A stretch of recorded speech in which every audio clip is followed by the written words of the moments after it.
चलिए जी, अब आप देख सकते हैं हमारा मज़ेदार पेठे का हलवा बन के बिल्कुल रेडी हो चुका है।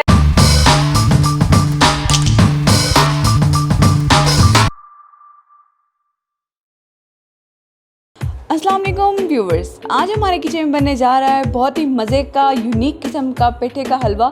तो ये हम बहुत ही क्विक तरीके से बना रहे हैं इसको और इंस्टेंट रेसिपी है ये। तो इसके लिए जो हमें चीज़ चाहिए वो कुछ इस तरह है। इसके लिए हमें चाहिए होगा, सबसे पहले हमने यहाँ पे ले लिया है पेठा। तो पेठे की आप देख सकते हैं ये इस तरह का लगता है। ये मैंने यहाँ पे इसको इस तरह से स्लाइस में काट लिया है। जितने छोटे आप स्लाइस करेंगे उतना ही बेहतर है। तो उसके बाद मैंने एक ये रखा हुआ है आपके लिए, ताकि मैं आपको दिखा सकूं कि आपने इसको किस तरह से काटना है। आपने इस तरह से इसका छिलका उतार लेना है। तो ये काटना तो ज़रा मुश्किल होता है, लेकिन जब ये बनता है तो समझो मेहनत वसूल हो जाती है।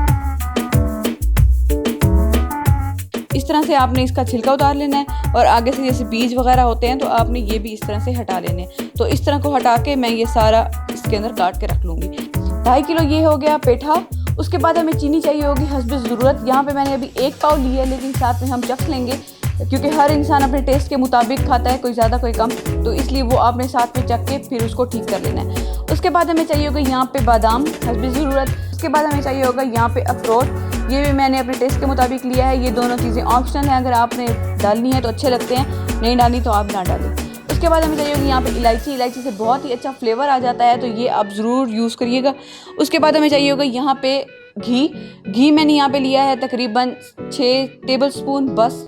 उसके बाद हमें चाहिए होगा यहाँ पे पानी, जो कि मैंने लिया है यहाँ पे 2 गिलास। तो यही हमारे इंग्रेडिएंट्स हैं। इसी के साथ हम बनाएंगे अपने मज़ेदार पेठे का हलवा। तो चलिए बनाना स्टार्ट करते हैं। बिस्मिल्लाहिर्रहमानिर्रहीम। अब बनाना स्टार्ट करें। सबसे पहले जो पेठा था वो आपने डाल देना है कुकर के अंदर। तो आप कोई सा भी कुकर ले लें, उसके अंदर आपने ये सारा डाल देना है। साथ ही आपने डाल देना है इसके अंदर पानी। अब आपने ये करना है कि आपने अब इसको अच्छे तरीके से ज़रा मिक्स कर लेना है, ठीक है। अब आपने कुकर का ढक्कन बंद कर देना है। ओके जी व्यूअर्स, अब हमने कुकर का ढक्कन बंद कर दिया है और साथ में आपने इसके ऊपर लगा देनी है सीटी। और फिर आपने ये करना है कि इसको आपने 15 मिनट के लिए इसको हाई फ्लेम पे पकने देना है।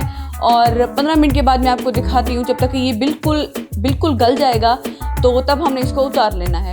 ओके जी व्यूअर्स, अब आप देख सकते हैं 15 मिनट हो चुके हैं हमें, और हमने इसको अच्छे तरीके से हाई फ्लेम के ऊपर कुक कर लिया है। अब हमने फ्लेम को ऑफ कर देना है और सीटी को हटा लेना है। तो मैं इसको आपको खोल के बताती हूँ। तो इस स्टेज पे आपने ज़रा केयरफुल रहना है, क्योंकि इससे आप जल भी सकते हैं। अब आपने ये करना है कि आपने इसमें से चेक कर लेना है कि ये अच्छे तरीके से कुक हुआ है या नहीं। तो आप देख सकते हैं, ये देखें, ये बिल्कुल अच्छे तरीके से कुक हो गया है और बिल्कुल नरम हो गए हैं ये। तो अब हमने ये करना है कि अब मैं इसको एक और बर्तन में कन्वर्ट करूंगी और फिर मैं इसको आपको भून के बताती हूँ कि आपने इसको अब जो प्रोसेस है वो किस तरह से करना। चलिए जी, आप देख सकते हैं मैंने इसको एक और पैन में कन्वर्ट कर दिया है। और आपका मेक श्योर करें कि आपका नॉन स्टिक पैन हो तो बेहतर है, क्योंकि उसके अंदर ये होगा कि वो नीचे लगेगा नहीं और जितना भी हम भूनेंगे। तो अब हमने ये करना है कि अब आप देख सकते हैं कि इस तरह से आपने इसको मैश करते जाना है सबको। इसके अंदर अभी थोड़ा सा पानी मौजूद है, ये देखें, आप देख सकते हैं थोड़ा सा पानी मौजूद है। आपने ये सारा पानी अच्छे तरीके से इसको खुश्क कर लेना है। जब पानी खुश्क हो जाएगा तो फिर हमने इसके अंदर घी डाल देना है और घी डाल के फिर हम इसको भूनेंगे। तो चलिए, जब तक पानी खुश्क होता है तब तक हम इसको ज़रा भून लेते हैं।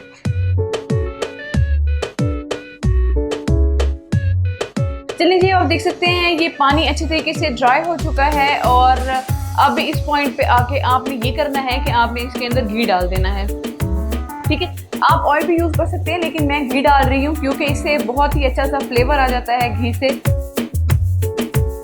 मीठा घी में ही अच्छा लगता है, हर किसी को ही मालूम है, तो इसलिए आप घी का इस्तेमाल करें। अब हमने ये करना है कि अब हमने इसको तकरीबन 10 मिनट के लिए हमने अच्छे तरीके से इसको बस भूनना है।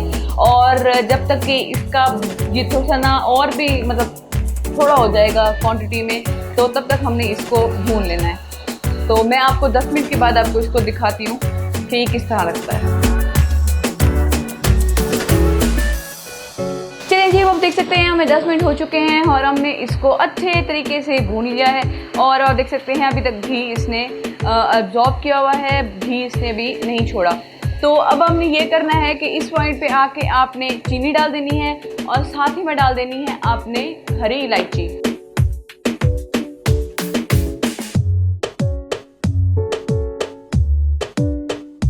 अभी हम आधी चीनी डालेंगे और आधी चीनी डालने के बाद हम इसको चेक कर लेंगे कि हमारे टेस्ट के मुताबिक है या नहीं। अगर नहीं है तो फिर हम आधी चीनी फिर डालेंगे। इसलिए आप भी इस पॉइंट पे आकर चखते रहें, क्योंकि हर किसी का टेस्ट अलग होता है चीनी खाने का, तो इसलिए। अब हम डाल देंगे इसके अंदर इलायची। इलायची को आप कूट लीजिए थोड़ा सा, ताकि दाने और छिलके अलग हो जाए।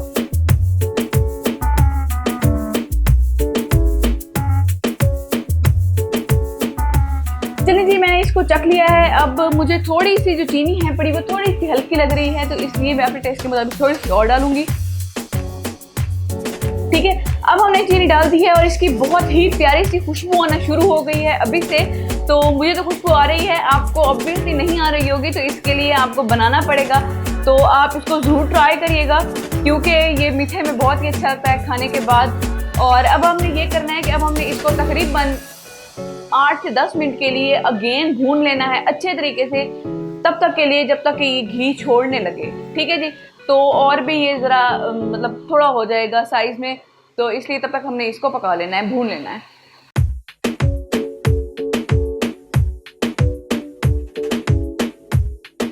चलें जी, ये आप देख सकते हैं बहुत ही मज़ेदार हमारा पेठे का हलवा बनके बिल्कुल रेडी हो चुका है। जैसे कि मैंने आपको कहा था ये घी छोड़ देगा, तो ये देख सकते हैं आप, इसने घी छोड़ दिया है। और अगर आपको बीच में कभी लगे कि आपका घी कम है या कुछ भी, तो आप और घी ऐड कर सकते हैं इसके अंदर। ठीक है जी, ये बनके बिल्कुल रेडी हो चुका है। इसको आपने तब तक पकाना है जब तक कि गोल्डन सी सुनहरी सी इसकी शक्ल आ जाए। तो आप देख सकते हैं इसकी बिल्कुल गोल्डन सी शक्ल हो गई है और ये क्वांटिटी में भी ज़रा कम हो गया है। और अब आपने ये करना है कि अब आपने इसके अंदर डाल देने हैं बादाम और अखरोट। आप इसके अंदर कोई भी ड्राई फ्रूट डाल सकते हैं अपनी मर्जी का, तो मैं कुछ यहाँ डाल रही हूँ, थोड़े से मैंने बचा लिए हैं गार्निश के लिए। ये बिल्कुल रेडी हो चुका है और अब मैं आपको इसको उतार के डिश आउट करके फिर दिखाती हूँ इसकी फाइनल लुक। तो चलिए इसको अब डिश आउट करते हैं। चलिए जी, अब आप देख सकते हैं हमारा मज़ेदार पेठे का हलवा बन के बिल्कुल रेडी हो चुका है। और अब हमने इसको ऊपर गार्निश करने के लिए आप थोड़े से और ऐसे बादाम और जो भी आपके पास ड्राई फ्रूट हैं आप वो डाल दें। बस जी, रेडी हो चुका है हमारा मज़ेदार पेठे का हलवा। आपने इसको ज़रूर घर पे ट्राई करना है। अगर आपको हमारी वीडियो अच्छी लगी तो प्लीज़ हमारी वीडियो को लाइक करें, शेयर करें और इस कमेंट्स में ज़रूर बताएं कि आपको हमारी वीडियो कैसी लगी है। और सब्सक्राइब करना मत भूलिएगा, क्योंकि इससे हमारी हर आने वाली न्यू वीडियो आप तक बआसानी पहुँचती रहेगी। और दुआ में याद रखें। शुक्रिया, अल्लाह हाफ़िज़।